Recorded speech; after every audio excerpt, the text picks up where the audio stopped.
Hello folks, and hope you're having a good day as usual. This episode of Tank Academy aims to add clarity to what 60 second and 90 second tanks are. We'll go over what each one means, their current ranking in Shadowbringers, and some considerations behind both types. With that being said, let's get started. The terminology of 60 second and 90 second tanks is directly related to the cooldown period of each tank's main damaging buff. Their damage steroid, in other words. If you've ever heard of an influencer in the raiding scene say things such as, "Man, 90 second tanks really suck in this fight," or 60 second tank timings are so good here, then this is what they are referring to.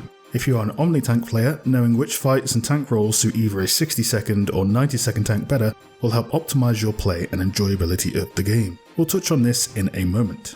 Before that, here are the following tanks in Final Fantasy XIV and which system they adhere to. So, Warrior's main damaging buff in a release makes Warrior a 90 second tank.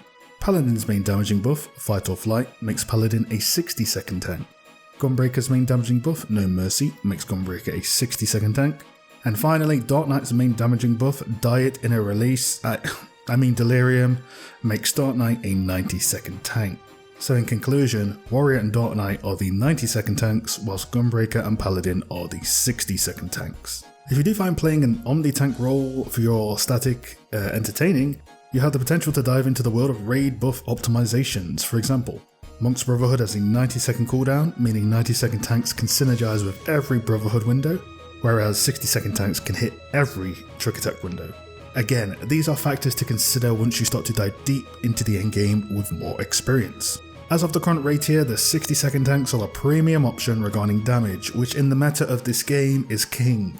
Most speed kill and log groups are often recruiting for 60 second tank slots such as Paladin and Gunbreaker in order to maximize raid damage and logs. In my opinion, unless you're going for that 1% group type regarding speed and logs, which in itself is a small part of the wider raiding community, then honestly play whatever you want. I love Warrior for its simplicity and often swap between Gunbreaker and Warrior every few weeks, so yeah, play whatever you want outside of those circumstances.